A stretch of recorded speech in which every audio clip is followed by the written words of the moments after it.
The webinar will begin shortly. Please remain on the line.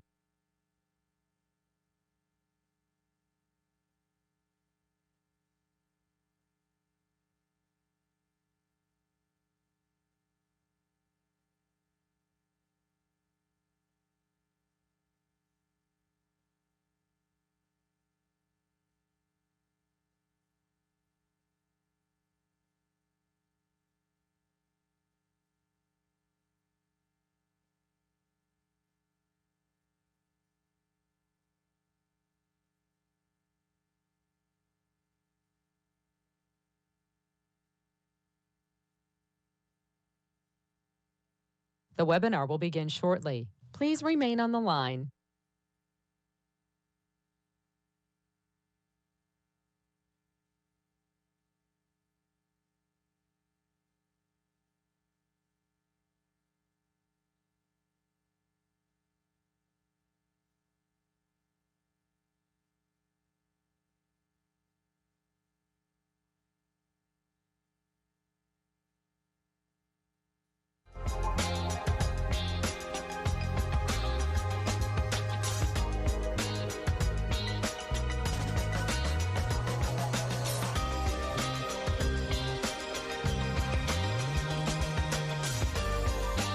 The webinar will begin shortly. Please remain on the line.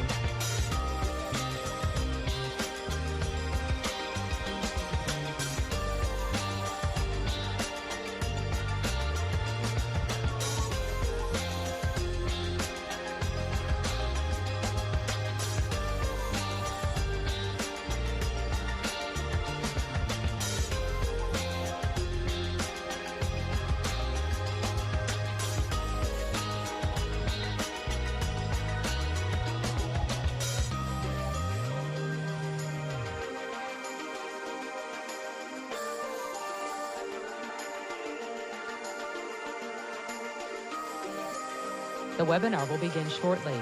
Please remain on the line.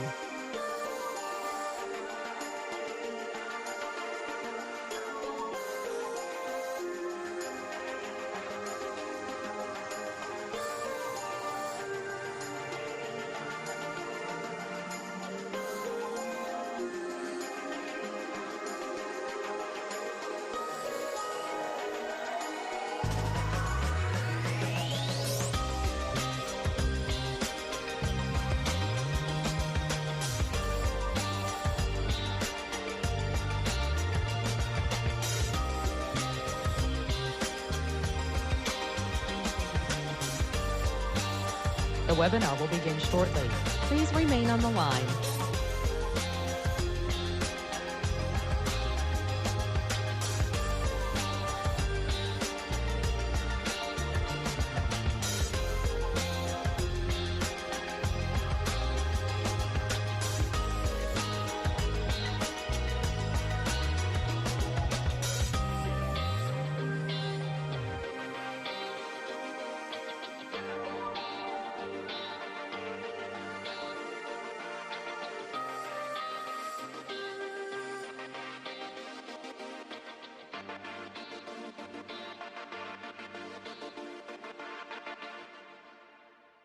The webinar will begin shortly. Please remain on the line.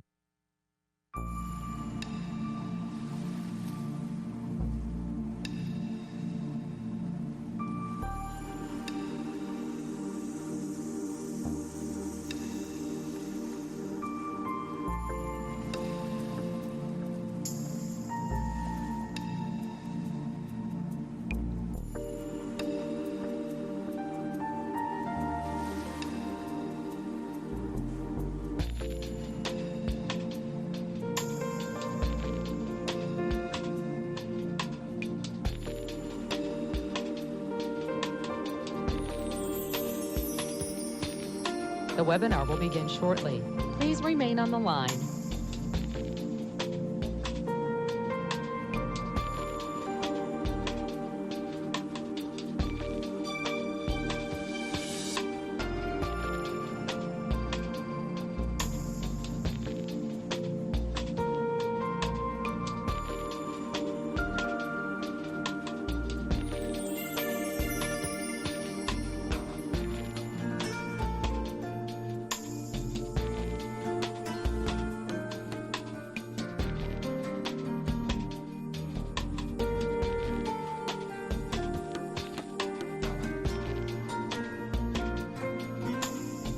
The webinar will begin shortly. Please remain on the line.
The webinar will begin shortly. Please remain on the line.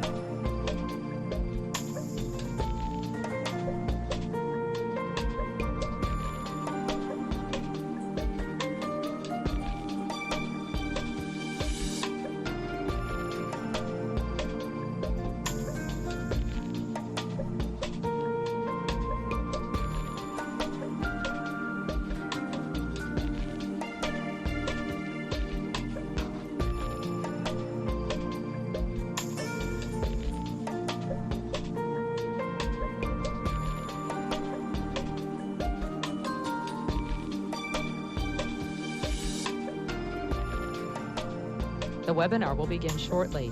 Please remain on the line.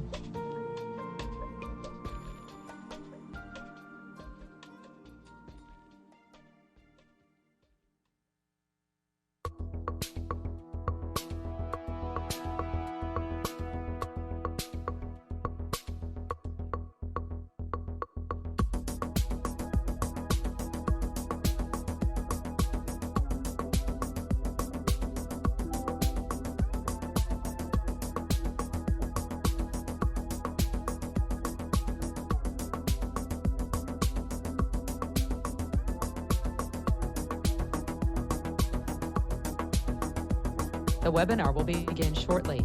Please remain on the line.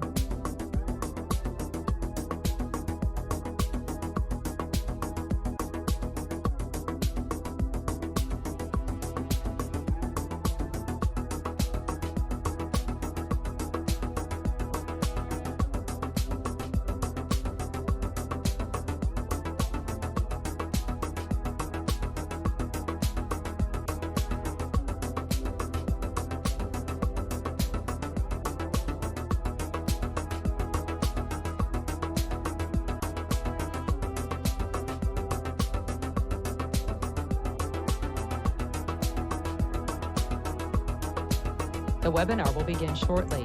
Please remain on the line.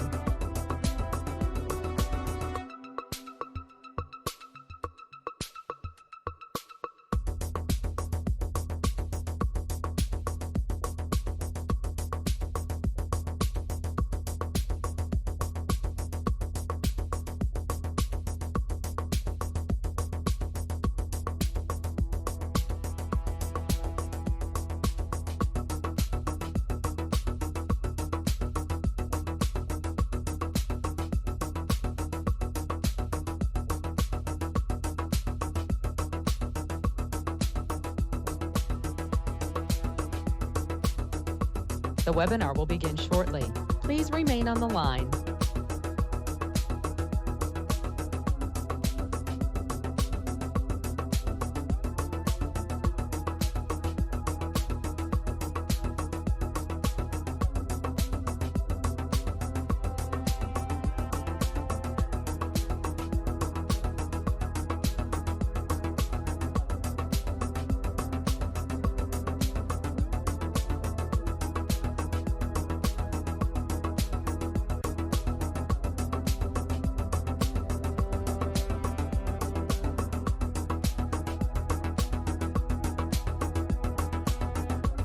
The broadcast is now starting. All attendees are in listen-only mode.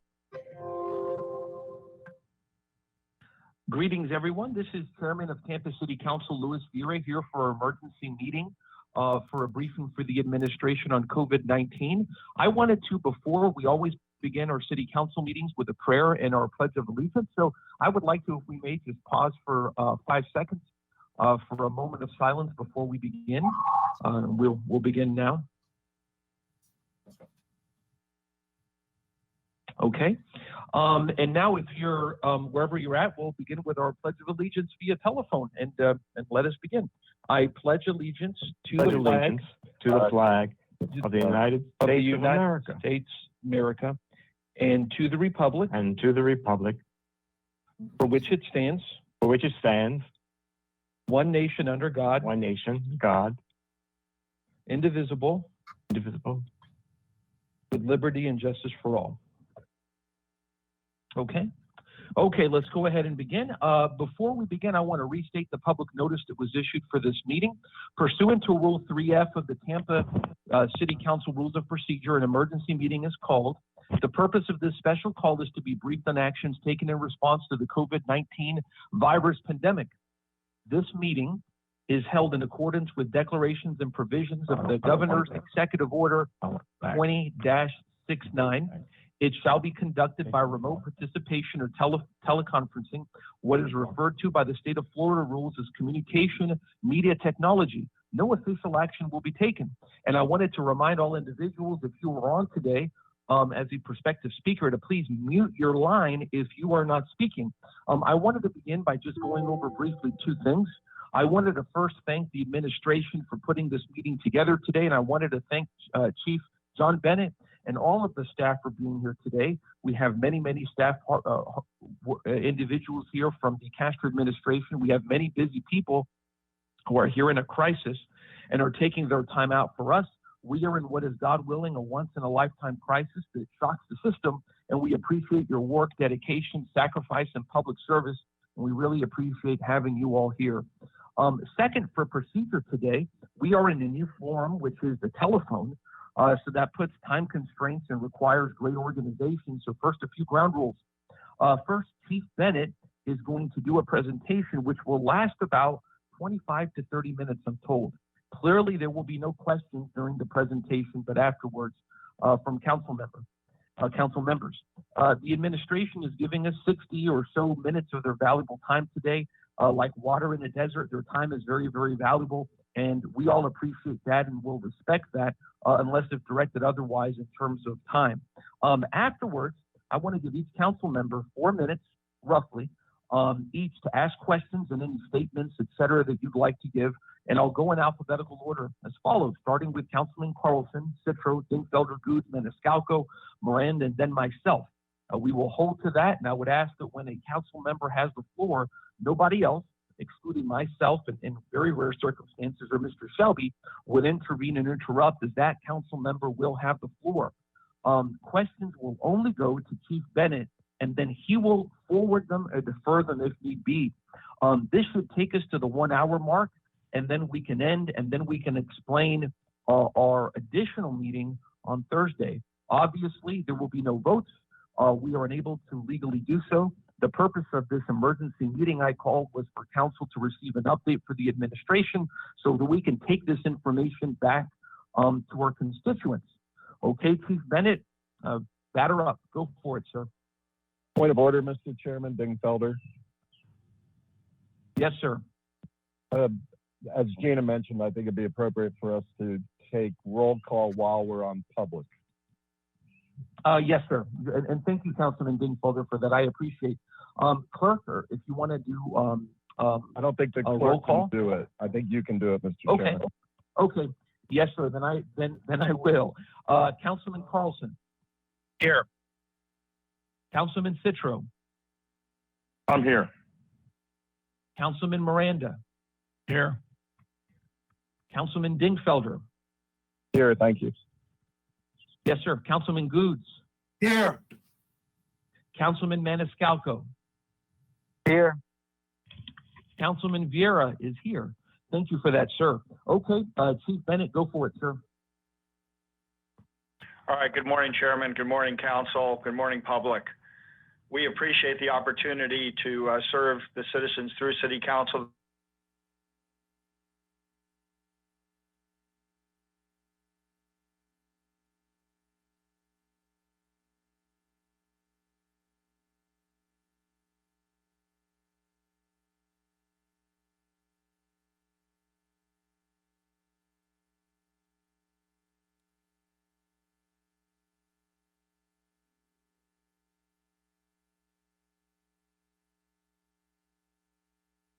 That we were facing the COVID challenge in the city of Tampa.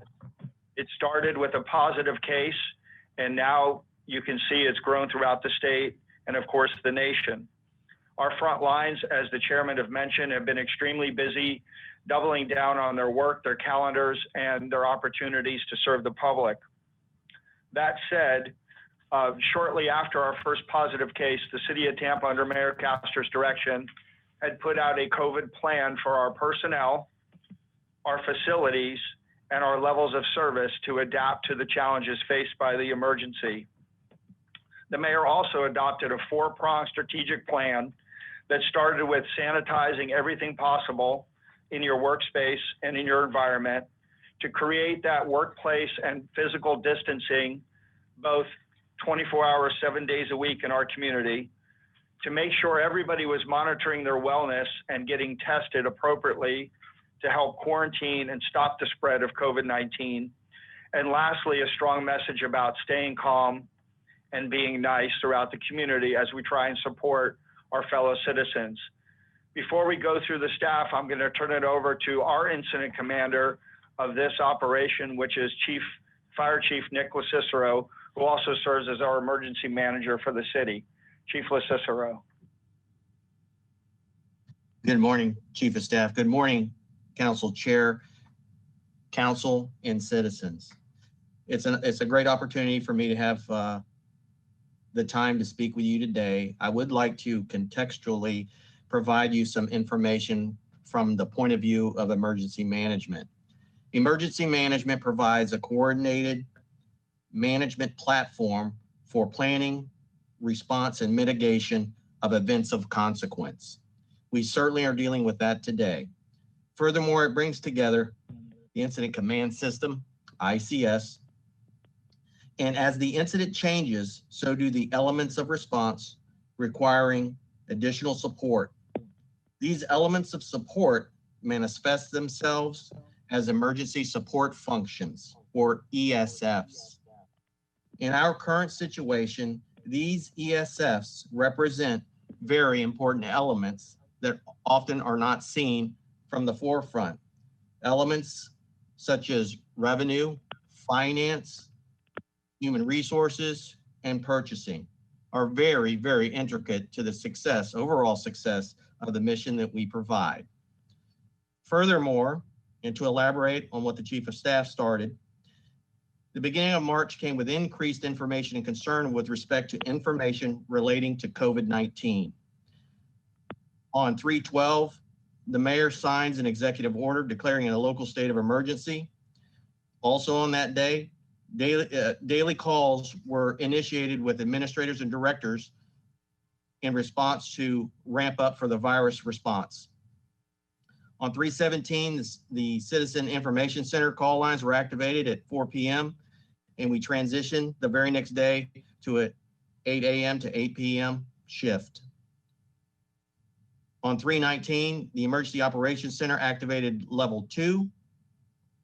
And currently today, cases as reported by the state this morning level at 5,704 with 265 cases in the county. Primarily, the City of Tampa emergency management goals are these. We strive to align with the priorities of senior leadership in response to COVID-19. We strive to ensure response resources are met while achieving and communicating with city departments and other stakeholders. We proactively engage in unified relationship with Hillsborough County Emergency Management and other first responders through integrated emergency management approach. And I would just like to add We do on a regular basis speak with the county and Chief Jones as the county's emergency manager on many times during the week, so that communication line is open. And that concludes my summary.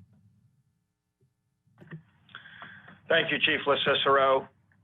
Now I'm going to turn it over to Gina Grimes, the city attorney, to give council a brief on the timeline of our legal orders and policy updates. Ms. Grimes. Good morning, Gina Grimes, city attorney.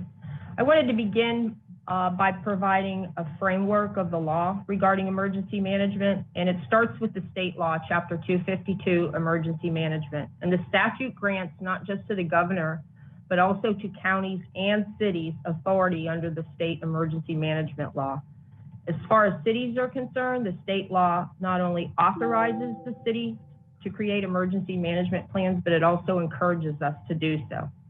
So at the start, my office, city attorney's office, developed a comprehensive understanding of not just the state law, but also the county code regarding emergency management, and that includes the powers of the County Emergency Policy Group, or the EPG. We evaluated the county emergency management plan, the city code regarding emergency management, and the city's emergency management plan. And we did all that knowing that under the statute, we were required to coordinate with the county emergency management programs and also be consistent with and subject to the county emergency plan. So as Chief LaCicero mentioned, on March 12th, the county EPG issued the first order declaring a local state of emergency. The city followed suit that same day, with Mayor Castor executing issuing an executive order declaring a local state of emergency pursuant to city code. She's required to renew that state of local emergency executive order every 7 days. The executive order, once invoked, allows her to exercise certain limited emergency powers.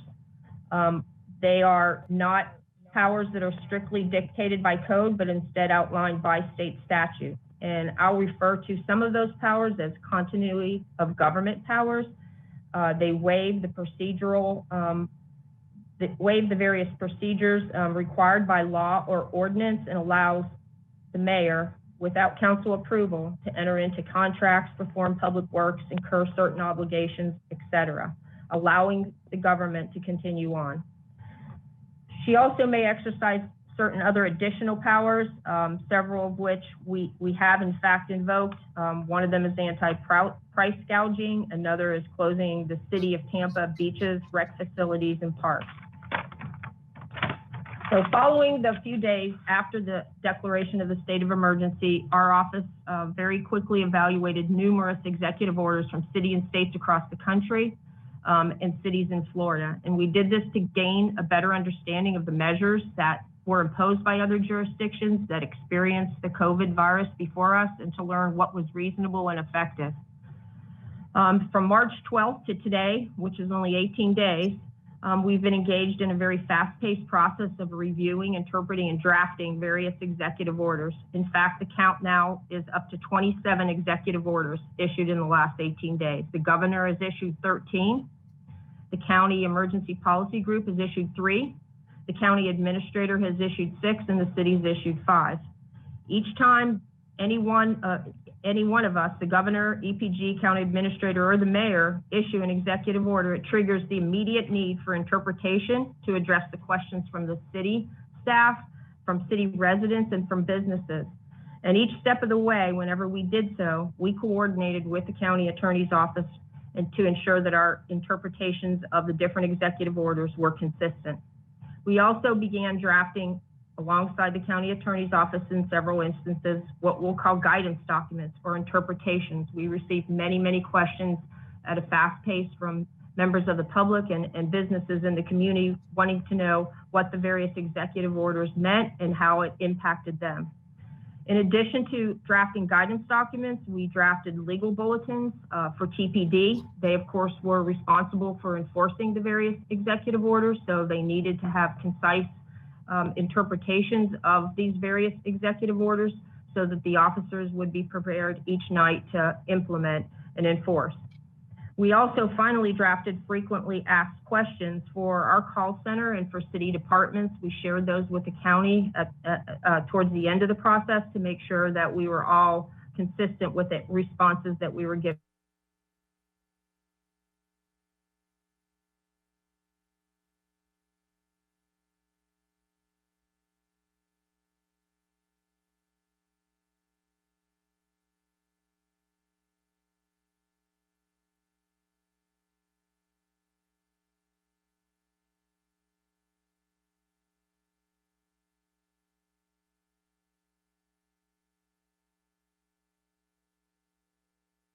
I need to review each of the 27 orders currently in place. As you know, they range from initial restrictions on restaurants and bars to eventual closure of restaurants and bars, gyms, fitness centers, and other business establishments where social distancing cannot be implemented. It culminated, as you know, last week in the Safer at Home order that was issued by the EPG and became effective last Friday night. During this time, our attorneys also performed other in-house duties relating to the emergency situation, such as contract services for sanitation, agreements with various entities for testing sites for the COVID virus, and also agreements related to, for example, the homeless shelter program. So in conclusion, I believe that you have received most of this information via the process that we established at the outset with Mr. Shelby. He was our point of contact to whom we disseminated all information to council. But I will be available obviously after this, at the end of this call, for any questions that you may have. Thank you. Thank you, Gina. I appreciate that. Now I'm going to bring back the public safety leaders. First, Chief Brian Dugan from TPD to talk about, or briefly talk about, the challenges he's facing under COVID-19 response. Chief Dugan. Good morning, everyone. So as of a total, as of March 13th, we had 68 officers, or actually employees totally. 68 have been monitored. 41 of them have been cleared back to work. We currently have 27 under monitoring, and 21 of them are quarantined. 5 of those 21, there were 3 officers who performed CPR on a 71-year-old female who died of COVID-19. And 2 other officers also performed CPR on a 91-year-old female, no known cause of death at this point. All 5 of them are on quarantine because of those actions. We had 1 officer test positive. Overall, our calls for service are down. Everything seems to be going as good as it can go under the circumstances. That's all I have. Thank you, Chief Dugan. I'm going to turn it back to Chief Nicholas Cicero to talk about Tampa Fire Rescue challenges under COVID-19.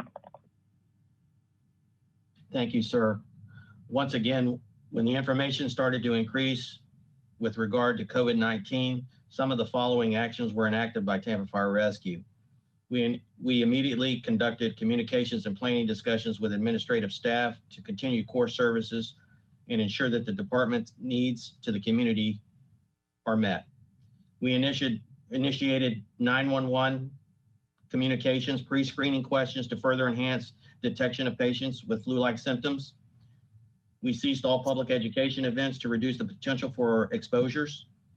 We initiated an enhanced sick call process for persons as well as individuals returning from travel, both domestic and abroad. We provided enhanced direction for personal protective measures, social distancing, and directions for facility and apparatus cleanliness and decontamination. We critically monitor calls for service, which has been steady but not overwhelming.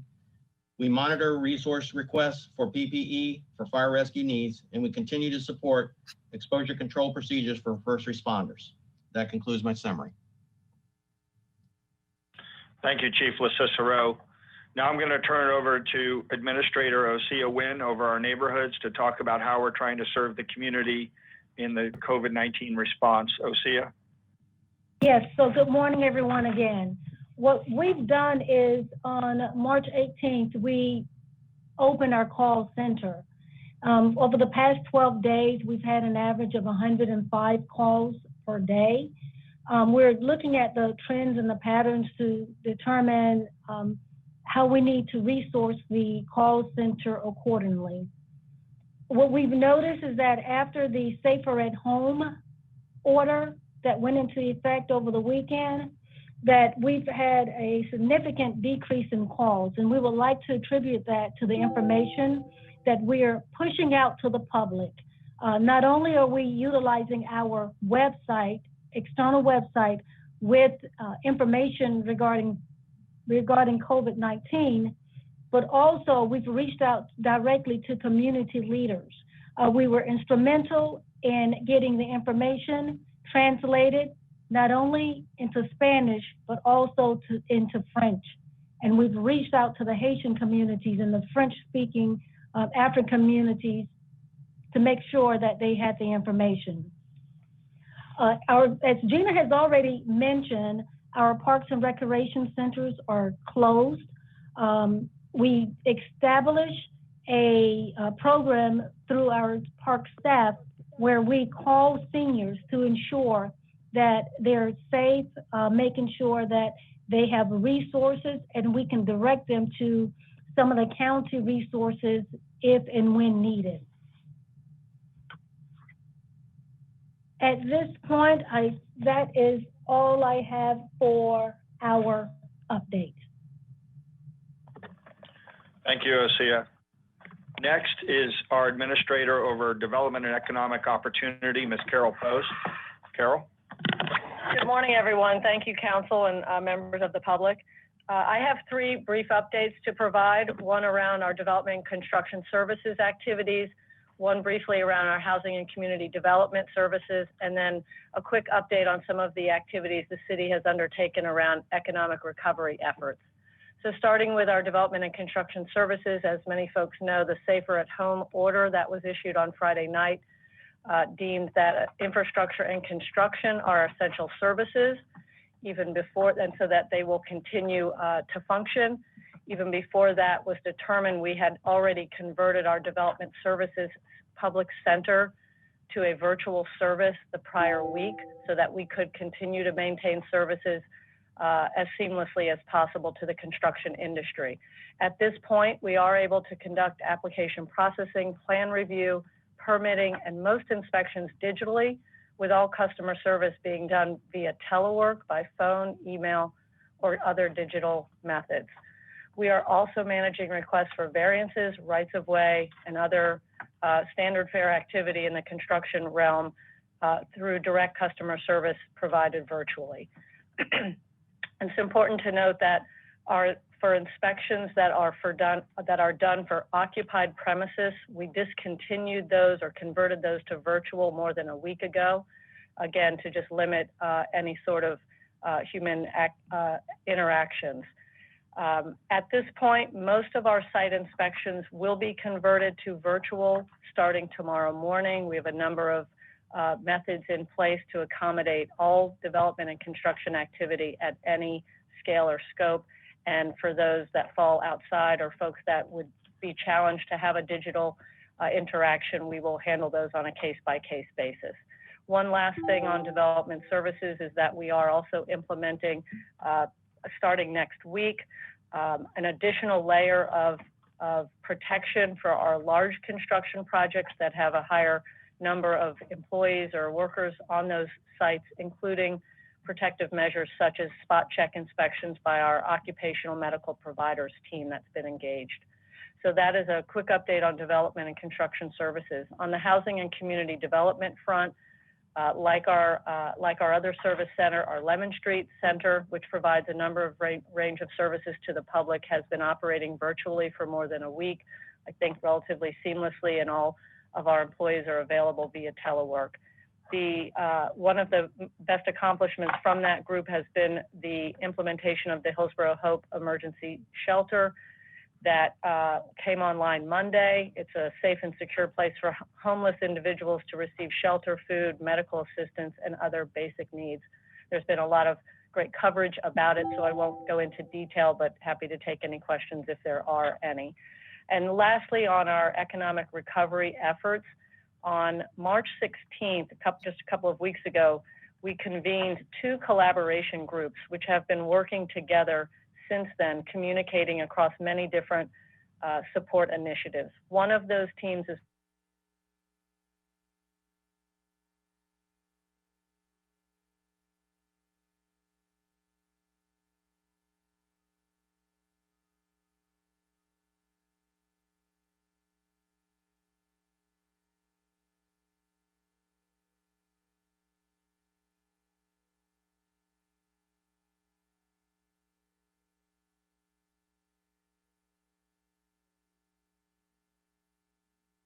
easily find what support services meet their needs.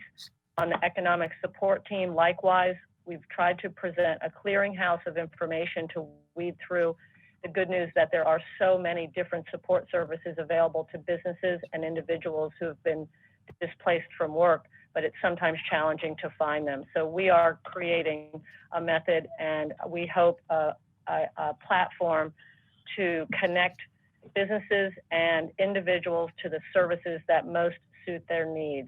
We recognize there's no one size that fits all, but if we can create a conduit to folks to find the services that support them, then that's helpful, and then we can fill any gaps that we have been able to identify.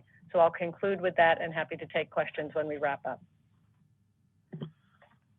Thank you, Ms. Post. I appreciate that briefing.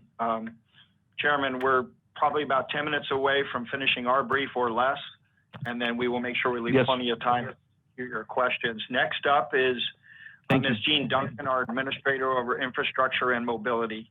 Ms. Duncan. Good morning, City Council members, and good morning, members of the public. The various departments under the Infrastructure and Mobility umbrella are continuing to provide the essential services to our citizens. One project we're working on specifically is working with the Tampa Fire and Tampa Police Departments to support the Raymond James testing site.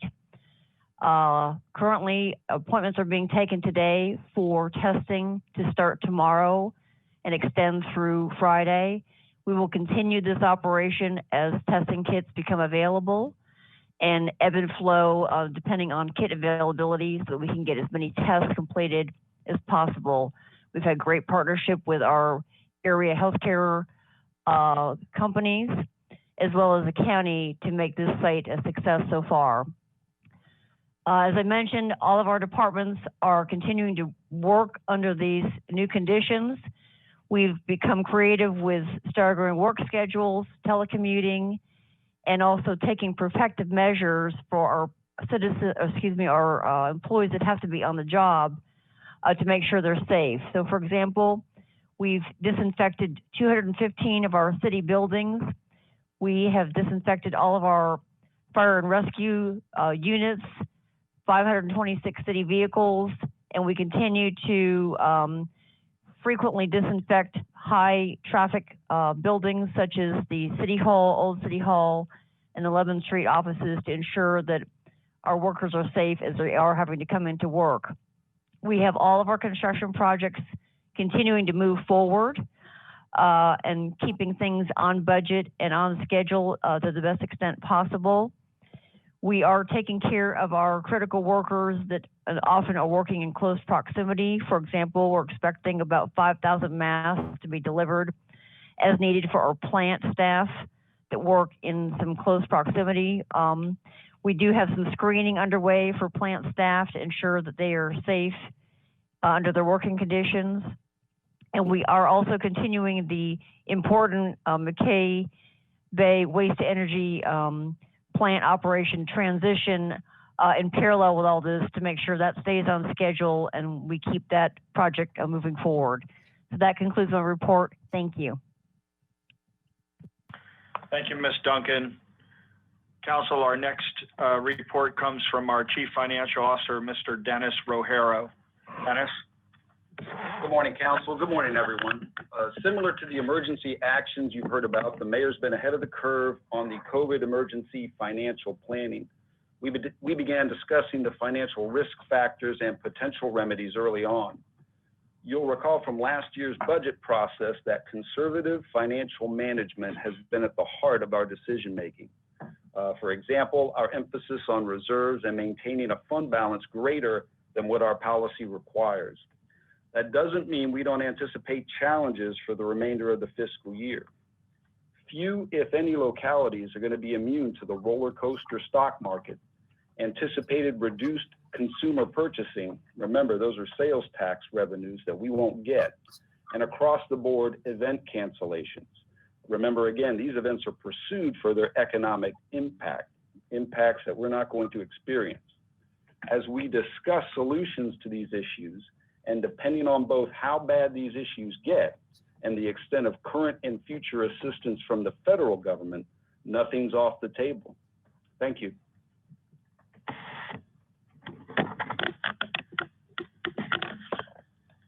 Thank you, Mr. O'Hara. Our last brief comes from our Director of Marketing Communications.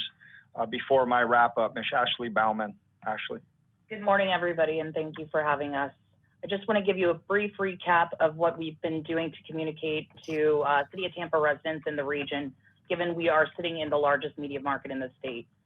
Since February 27th, when we kicked this off, the City of Tampa's coverage of COVID-19 or coronavirus has had over 24,800 earned media hits with a reach of 736.2 million regional residents in the media market, with a total publicity value of $2.8 million.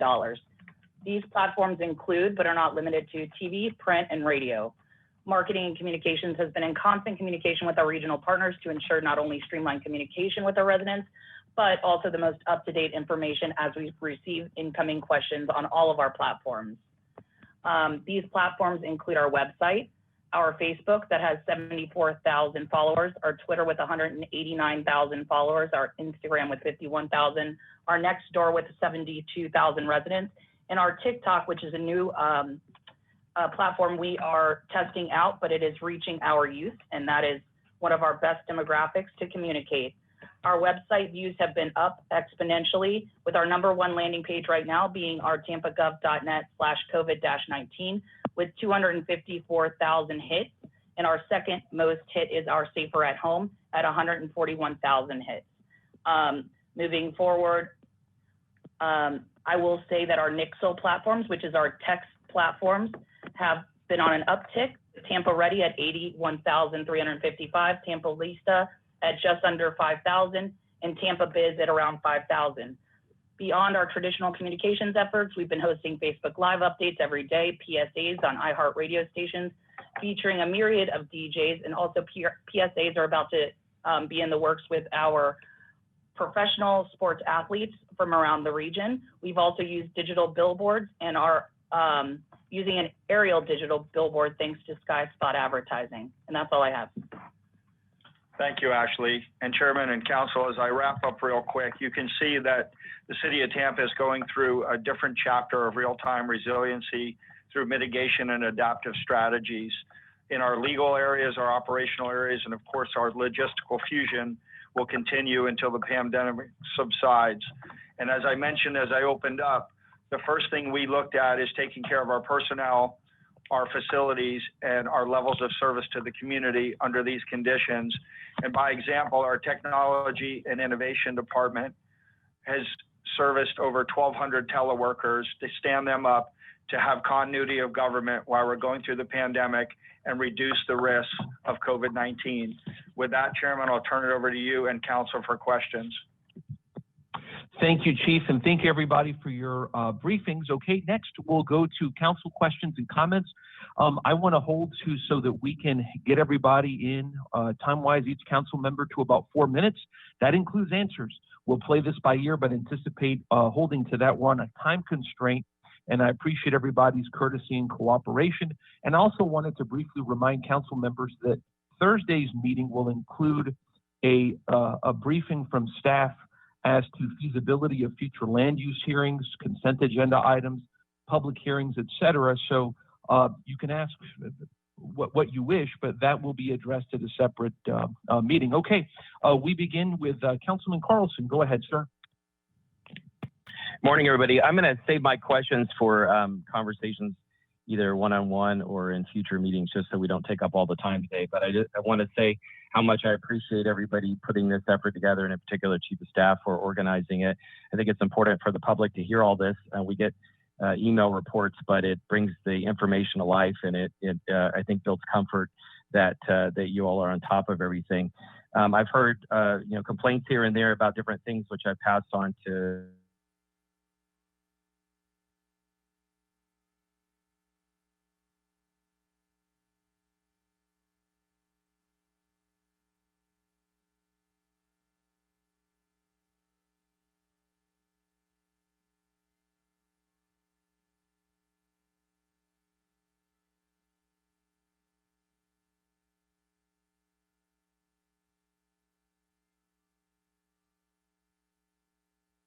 Chair, again, I'd like to echo the comments made by my fellow council person, Mr. Carlson. I think the staff has done an excellent job in keeping us informed. And in this briefing, I believe that all the department heads have kept us informed.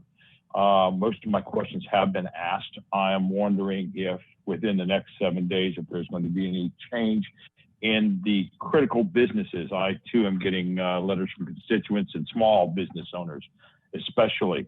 I look forward to Thursday's meeting, and again, I will have some questions as chair of CRA during that meeting. Thank you again, Mr. Chair, for your leadership. Thank you, Chief Bennett, for your leadership, all the legal staff, and of course, the mayor.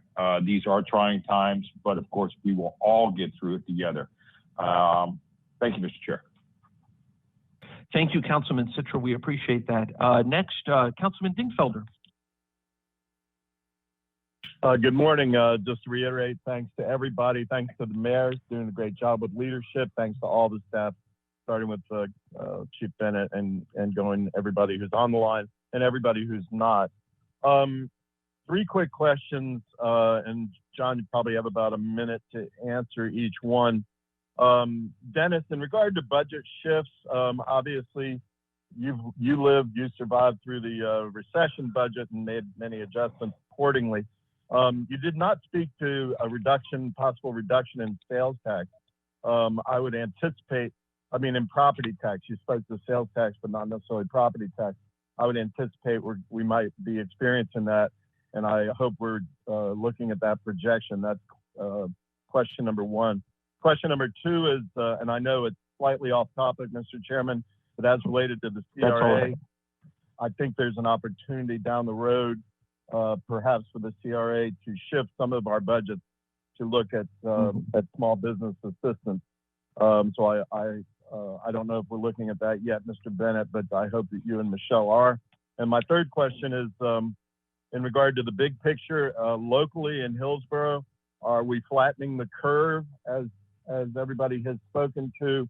How effective is our stay at home as related to flattening our own Hillsborough curve? We can't control the state, we can't control the country, but we sure as heck can control Hillsborough County. How do our healthcare folks think we're doing flattening the curve? Thank you, Mr. Chairman. Yes, sir. Thank you, Councilman Dingfelder, for those questions. For the first answer, I'll quickly turn it over to Dennis Herrera, Chief Financial Officer. Dennis. Yes, good morning again, Council. Good morning, sir. Yeah, we're looking at all of our major revenues in terms of potential reductions. I pointed out a few of the major ones in my pre-briefing, but yes, we're taking a holistic look at both revenues and expenditures.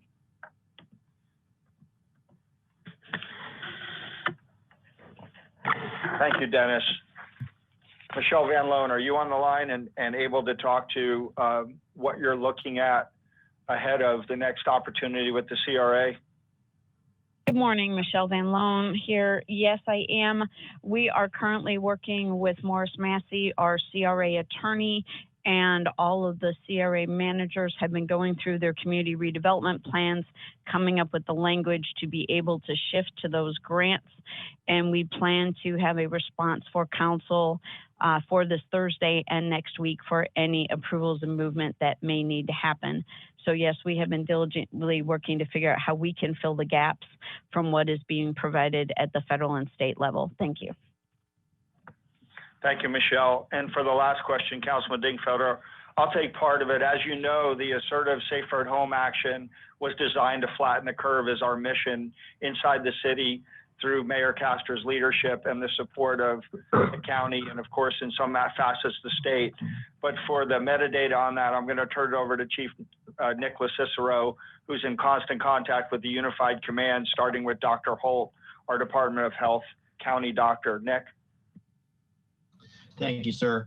Well, to echo one of the mayor's comments, really to flatten that curve, and what we really need to focus on is personal accountability. With the Safer at Home initiative, it will not happen overnight as far as flattening the curve, and we don't need to lose sight of what the end goal is. We need to persevere and we need to move through. The opportunity to lighten up is not going to happen in the short term. Some of the modeling has showed, and it changed some this morning, as a matter of fact, but some of the modeling has showed that we might not see the peak locally until the first part of May. So those models do have a tendency to change, but it is perseverance on the guidelines that are set and making sure that people adhere to those goals. And with that, we may see some flattening of that curve, but it is personal responsibility. That's what I have to say on that topic. Thank you. Thank you, Chief. And just a footnote to Chief Cicero's comments, we have to remember that in the state of Florida, there's 7 urbanized counties that are always driven by large municipalities such as Tampa. So our density rate is going to be higher than that of the urban or suburban areas and the rural areas. So if you look at the numbers from Italy and how fast things went there, the Safer at Home, as Chief Cicero mentioned, starts with personal responsibility in support with government in cooperation with our Unified Command. Chairman? Yes, sir. Thank you for your questions, Councilman Dingfelder. Next, we go to Councilman Goods. Yes, sir. Thank you, sir. Councilman Goods. Good afternoon, Mr. Chairman, and thank you for your leadership. I want to give my prayers and blessings to all of our city employees who are working hard every day. I want to thank all of our men and women, and especially our fire and police who are out there on the front lines, which I know how hard that is to be. And again, blessings to all the citizens of Hillsborough County that are following the rules, and we appreciate that. Chief of Staff John Bennett, you've done a great job trying to keep staff updated. Also, Ms. Osea Wynn, I've made phone calls to, and she's responded back with questions. I just have a few for this morning. Number one, I heard some of my colleagues talk about the CRA, which is a very, very important part for our infrastructure and for our urban core. I look at the business plans that the government has put out, and when I read a lot of it, it's not going to help everyone. It's not going to help a lot of people. So I want to make sure that if we're working on our CRA, that we have a plan that's in place that's going to help people, not just say have a stringent criteria. I want a criteria that's going to really be able to get those people who are in those cracks and be able to help them get back to work with their employees and get their businesses up and running. So that's the kind of plan I'm looking for, a plan that's going to be able to move very quickly and not have a bunch of roadblocks. Number two, my question is about the tent city. If I can get some clarity on the tent city criteria, who's going to be able to be there, and making sure that the public knows. And last, I got a bunch of calls in reference to the school buses. Apparently, the school buses thought that they could deliver the lunches at our Parks and Rec, but of course, our Parks and Rec are closed. So I want to have you receive calls, and has that situation been rectified with the school district? Thank you, Councilman Booth. To answer those questions, I'm going to have Ms. Carol Post to discuss the business opportunities that are unfolding in real time to support our community. Ms. Post. Hi, thank you. Great questions. You know, as I referenced in my update, we started early on to try to tackle some of the economic recovery efforts targeted toward the businesses and employees displaced by the specific closures. As the situation evolved relatively quickly, we knew that many businesses would continue to suffer even if they were not specifically closed by order of the city or the state. And furthermore, as the situation continued to evolve even further, we recognized that there was, at least as of through Monday morning, a tremendous gap for micro businesses, as we would call small businesses with less than 2 employees, independent contractors, sole proprietors, or self-employed individuals. So we were really focusing on filling the gaps for those who did not have an outlet for other benefits. And in doing so, as you now know, and as with so much has gone on with this situation, the situation has been very fluid, and we now have support services through both the state and the federal government through the new CARES Act that do provide support services for almost every sector of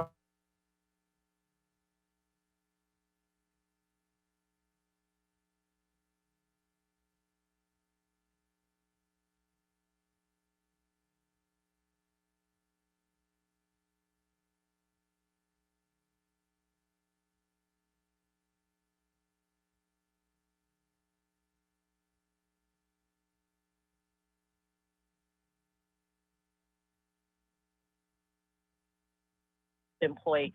And you will see a program from the city in the next few weeks that will provide some on-the-ground resources to members of our community that do not otherwise have an immediate ability to fill those gaps. So that's number one. On the emergency shelter that you asked about, I can again provide whatever details you may need. That was the Hillsborough Hope. It's actually modeled almost word for word, if you will, off of the Pinellas Hope structure that's been in place for many years. We've been contemplating doing that in our community, and for whatever reason have not had the opportunity to do that. This has now to some extent been a catalyst for it. And the emergency shelter provides a range of services as we've set forth. There is a criteria for admission. I can share some of those details with you offline. Vanessa McCleary deserves all of the credit for what she has done to bring this online, with the contributions of many members of our community who've also contributed to the materials and supplies that will make this happen. As of today, the shelter is now at capacity. There are 100 occupants that have checked in and are receiving the benefits. So we think that's a very positive outcome. And in terms of providing a greater level of detail, I'd be happy to connect with you or any members of the council with Vanessa so that we could cover whatever detailed information you may desire. Thank you, Carol, for that. Before I turn it over to Osea Wynn to talk about the school buses, Councilman Goods, I just want to mention behind the staff today sit 2 people, Marley Wilkes and Ian Whitney, who are doing the Mayor's Strategic Initiative research to support some of the decisions that you just heard Carol talk about. So I just want to recognize their efforts. They're not participants on the call, but they're steadily working around the clock to research the best practices, not only nationwide, but worldwide. So I want to thank them for that publicly. And now I'll turn it over to Osea Wynn to answer the school bus question if she has that capability. Osea? Yes, I do. So regarding the school buses, that issue has been resolved, and any questions we can answer. But the locations and the stops of the locations were put in place to augment what Hillsborough County had already put in place last week. And this was targeting the children in the areas who cannot readily get to those already established locations at some of the high schools and middle schools. So this program was to allow the school buses to stop on the exterior of our parks. So the parks are still locked and closed, but they're in visible locations so that the children who are receiving low income and free lunches can access the buses for 30 minutes in each location. So they were not only using our parks and rec locations, or some of them, they were also using church parking lots as well as commercial lots so that children could go and get the free meals. Well, see, I appreciate that. I know you, Mr. Chairman, I just have one more important thing. Go for it. What are we doing? And Councilman, we couldn't hear your last statement. Go for it. Churches are we putting out information? Councilman, I think, I don't know if you're in a bad spot there, but we couldn't hear anything you said. You lost me again? Yes, sir. I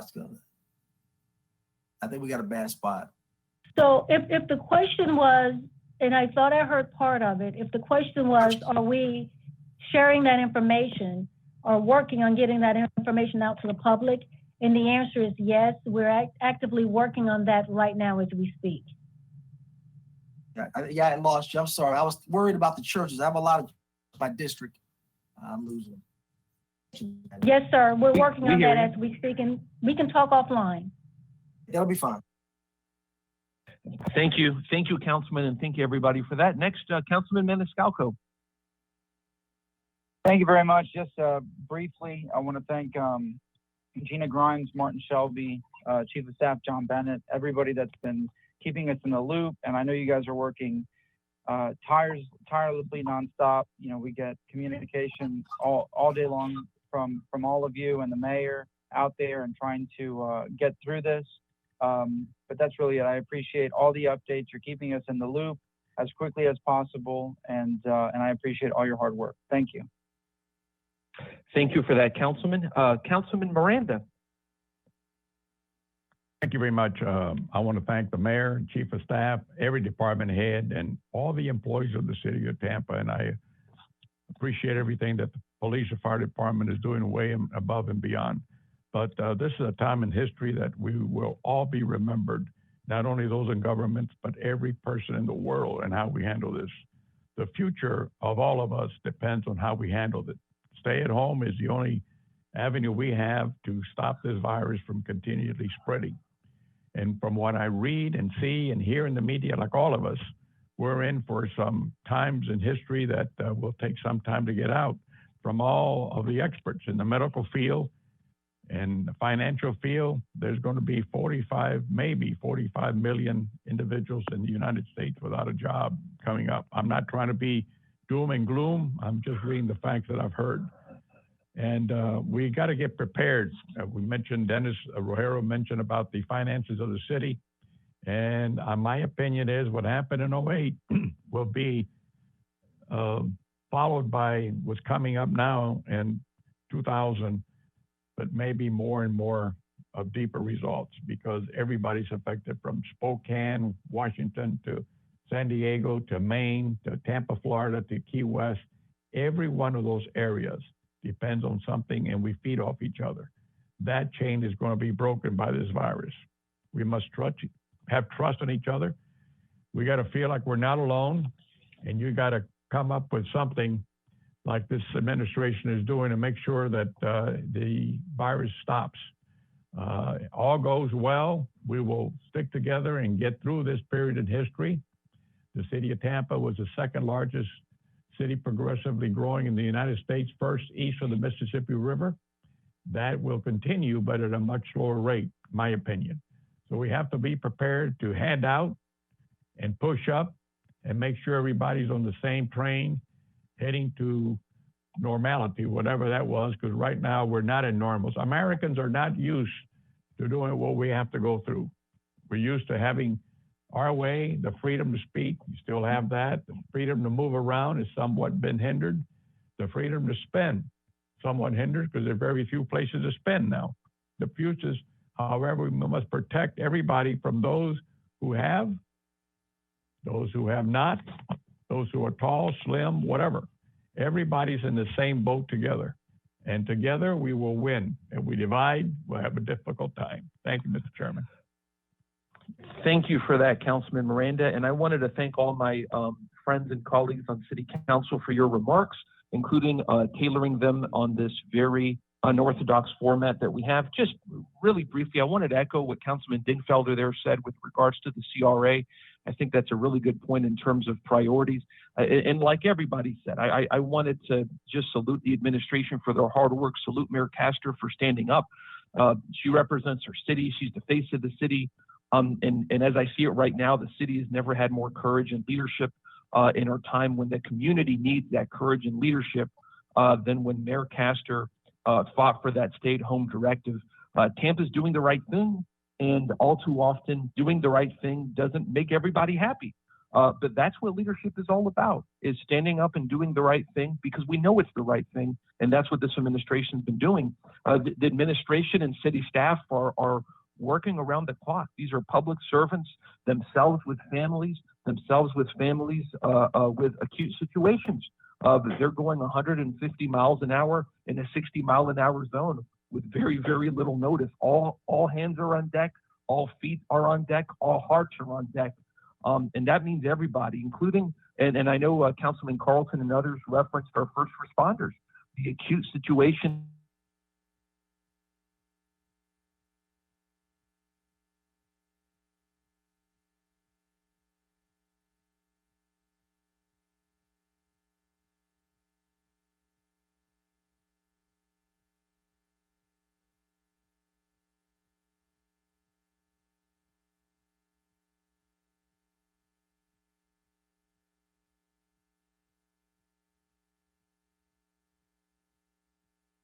been answered, and if they haven't been answered, we all 7 have faith in this administration that they will be answered because everybody's being responsive to the best that they can, and we're all very thankful for that. And like Councilman Miranda said, this is a historical time in our country, and how we act right now will be remembered without a doubt. And you know, we're not acting as Republicans or Democrats, but as Americans. And then I don't recall who said that. I think it may have been Councilman Dingfelder with regards to the budget. You know, that's something that we're going to have to take a look at in the coming months. October will be here before you know it. And how will this crisis affect our budget? It's not going to modify our budget. It's going to radically transform our budget priorities. And that's certainly something that council has to keep a hold of. And just a couple of brief comments. I would encourage the administration and council members to have, and I haven't done this, by the way, but to have liaisons into different communities, into the you know, religious different communities, et cetera. And also just a note to everybody to make sure to support your churches and your houses of worship. These are institutions that are right now having to do a lot more with a lot less. So if you're a member, just make sure to support them. And that's all that I had to say, just very, very briefly. Chief Bennett, anything else from you, sir? The administration, of course, through the leadership of Mayor Castor, just wants to thank City Council for the willingness to get back in line in front of the public. We look forward to Thursday's meeting to figure out, through supporting technology and process, how we will be able to be efficient, effective, and equitable, but most importantly, transparent to our public through our partnership with the administration and City Council. And I look forward to Thursday's briefing around that. And I just want to thank the legal team together for working on the process, as well as our technology and marketing communication staff for being able to bring this 1-hour briefing to the community through City Council's hands. And that is it. Thank you, sir. And I wanted to, in closing, also thank my legislative assistant, Brandon, who has just, I mean, the amount of time to put this together has been enormous. And our City Council attorney, Marty Shelby, who has been working overtime on this and many, many other things. So thank you so much to the both of you all for doing that. We appreciate it. And now I wanted to, and Chief Bennett on your staff, if y'all want to leave, this will just take 5 minutes, but just that part of it is over. I just wanted to open the floor from council members, or Chief Bennett, if you want to, by the way, for any public service announcement from members of council on maybe telephonic hearings or conference calls that will be open to the public, charitable endeavors, anything of that nature, to the extent that y'all may want to do so. And we'll go backwards, I guess, if you will, starting with Councilman Miranda. Anything, sir? Oh, hello? Not at this point, Mr. Chairman. Hello? I'm just, no, hello? Oh, yes, sir. Yeah, Yes, at sir, this go point, for it. no, I'm just willing to be part of the team to get this over the hump and work together. Thank you, Councilman, for your leadership as always. Councilman Maniscalco. No, nothing at this point. Thank you. Thank you, sir. Councilman Goods. Please. Oh, and Councilman, I think you're in that bad spot again. Can you hear us, Councilman Goods? Hey, I'm going to use another computer next time. Okay, go for it. We can hear you now. Just want to say God blessings to everybody. Thank you, Councilman. We are and back at you, my friend. Councilman Dingfelder, anything, sir? Thank you, Mr. Chairman, and thanks to all the staff for the briefing. It's very helpful. I want to reiterate and emphasize what Chief LaCicero said about the fact that even though we are doing good locally with our stay at home, we can't rest on our laurels. We need to stay vigilant. We've only been at it for about 2 weeks. And under the best case scenario, Chief LaCicero said we will be at this at least another month. So everybody stay hunkered down, do the right thing, be self-disciplined, and thanks to all. Thank you, sir. And we thank you, Councilman Dingfelder, also for your leadership in supporting that directive, because I noticed that on social media. So thank you, sir. Councilman Citro, anything, sir? Councilman Chair, again, thanks to all the staff. I think that when we see our medical nurses, our people that are in first responders, we need to look at them square in the eye and say, thank you for helping us in this time of trouble. If there is any silver lining to this, the city of Tampa will be prepared for the next crisis that we face, whether it be another pandemic or whether it be a hurricane. Let's hope those days do not come, but this is a learning period for us, and our city is doing a great job. Nothing further, Mr. Chair. Thank you for your leadership. Thank you, Councilman. Councilman Carlson. Thanks to you, Mr. Chair, and to Brandon and everyone who put this together. I think what the goal, at least my goal with doing this, would be to provide an extra layer of transparency to the public, so the public can see more of the inner workings of what's going on and see what the city staff has been doing, and so that staff can get credit for all the work they have done, but also to provide a level of comfort that the city is on top of it. So thanks again to everybody for doing this. Thank you, Councilman Carlson, and I agree. Transparency is very, very important. It goes without saying that was our aim here, and thank you for that, sir. Just two things briefly, which is on April 6th, myself and School Board Member Kona will be having a special needs town hall. If you know of somebody that could benefit from that, just how to deal with special needs assistance, et cetera, at this time, please email us. And then Crossover Church on Fowler, which is where the old Toys R Us was, will be having a feeding opportunity this Friday for groceries for families. So if you're so interested, please email me in that regard in terms of a need for any family. And then I just wanted to briefly, we only have about 1 minute here, just talk briefly about Thursday's meeting. It's essentially going to be a feasibility meeting. We adjourned council about a month ago. And since then, the mayor's been operating under administrative order to move crucial consent agenda items forward. The governor's executive order, which was done not this Friday, but the Friday before, obviously is a game changer from my memo counseling city council meetings for a month. But now the issue comes to one of feasibility. There's a lot of people obviously hurting right now in our community. It's our duty to move forward as feasible to continue the business of council. And I wanted to call this meeting so we can have a really robust discussion and relying on the experts within the city to provide information to us on how we can conduct future meetings. And those experts will opine on 3 issues that will really define on how we can proceed as council: technological feasibility of public hearings, and I am thrilled that our call went through okay, by the way. Staff feasibility and moving forward on certain items because the staff right now has all hands on deck. And then legal feasibility on moving forward with public and quasi-judicial hearings. All of these require different levels of scrutiny and analysis that will be required by staff. So we're going to be discussing that on Thursday. So there you go. Okay. I wanted to thank all of my council members and colleagues for your patience today, because this is not a customary council meeting. I really, really thank you for your support and all of your staff members for all of the work that y'all have been doing, because I know that everybody's working overtime right now. Okay, everybody. Thank you very much. God bless you guys.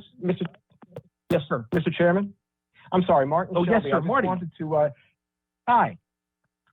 Yes, Thank sir. you very much, Council. And I just wanted to ask briefly while you're here, because if you're going to have a meeting on Thursday, the public notice really needs to go out. So I'm wondering if Council, Mr. Chairman, if you wish to seek a consensus from Council, not taking a vote, but a consensus about what time on Thursday and when to set the meeting and its duration. What Yes, time sir. and how Okay. long? Council members, let's start with times. Does anybody have any time restrictions for Thursday in terms of a time? Let's say this.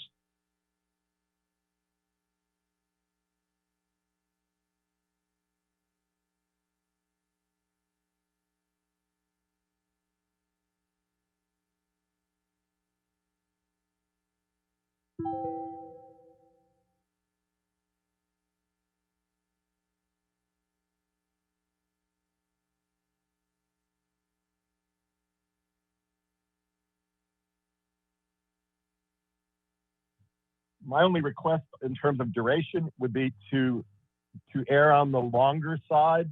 We can always cut out Yes. early, but let's try and set 2 or 3 hours on the long side so we don't feel as time constrained as we did today.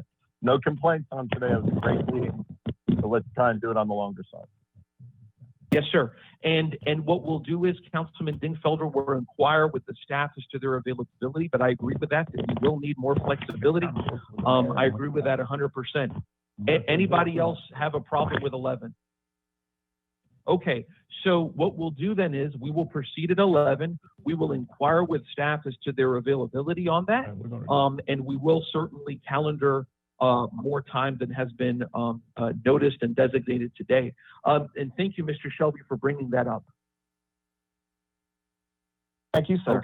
Okay. Yes, sir. Okay, everybody. So we are adjourned. Thank everybody. Stay safe and God bless everybody. Thank you again. Thank you. Thank you.